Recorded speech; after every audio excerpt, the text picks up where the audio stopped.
that brings us to one of the most wonderful formulas that there is, the point slope formula. You can find the equation of any line with the point slope formula. Y minus y1 equals m outside of x minus x1. So we're going to find the equation of the line through minus 3, 4, 2, minus 6. That's where some people would use that 2-point formula. Personally, I just prefer to think of it as, hey, equation of a line, I need two things. Those two things are a point and a slope, hence the name of the formula. Okay, I have a point. In fact, I've got 2 points. I can choose. Slope. Oh, no, I don't have a slope. However, we have a formula that allows us to find the slope. So let's find it. 4 plus 6 over minus 3 minus 2. We now have a slope. We have a point. We have a slope. We're in business. Y minus y1 equals m outside of x minus x1. Y equals mx plus b, general form, really doesn't matter. What did I do? I put it in general form. Unless they ask, it's up to you how you put it, really. Okay, how about this one then? Find the equation of a line passing through 2 minus 3 and is parallel to 3x plus 4y minus 5 equals 0. Well, to find the equation of a line, you need two things. What are those two things? A point and a slope. Thank you. We have a point, 2 minus 3. Slope, oh, damn, we don't have a slope. However, they've given us extra information. It's parallel to 3x plus 4y minus 5 equals 0. So we should be able to work out the slope of this one. Turns out to be, there it is, minus 3/4. Ours is parallel, so it must have the same slope. So we want minus 3/4. We have a point. We have a slope. Point slope formula. Voila. There is a quicker way. Have a look at the answer. Have a look at the question. What do you notice? And of course, they've got to be the same coefficients. Because if they've got the same slope, then the coefficient of x and the coefficient of y must end up being the same. So knowing that, with this question, I could say, well, hang on, I know it's got to be of the form 3x plus 4y plus some constant number is equal to 0. Then I just sub in the point I know is on the line, and I can work out k.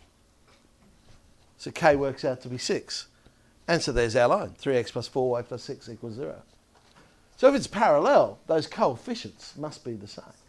So all we've got to work out is, essentially, we're working out a y-intercept, really. All right, let's have a look at perpendicular. Equation of a line goes through 6, 4. Perpendicular. Equation of a line. I need two things. What are those two things? Oh, good, we're catching on. All right, we have a point, 6, 4. Yes. Slope. Oh, damn. But we have the extra information. Perpendicular to 9x minus 4y plus 6. So there's the slope, 9 on 4, but the slope we want will be minus 4 on 9. Okay, point slope formula. Get it in general form. Again, have a look at the answer, have a look at the question. What do you notice? Yeah, coefficients have switched around, but what else has happened? Yeah, and that's because the slopes are the negative inverse. So, again, we can have a quicker way. Because we know the slopes are negative inverse. I know the coefficients will swap around and the sign in between them will change. So therefore, I could have said, well, I know this must be of the form 4x plus 9y plus some constant equals 0. Sub in the point we know is on the line, and I get k is minus 60. And so there's our equation, 4x plus 9y minus 60 equals 0. So it's just an alternative way, I guess, of approaching those sorts of problems. Swap those, change the sign that's in the middle. So if it's a negative in between, it becomes a positive in between. And if it's a positive in between, make it a negative in between, yeah. So do it that way. Yep.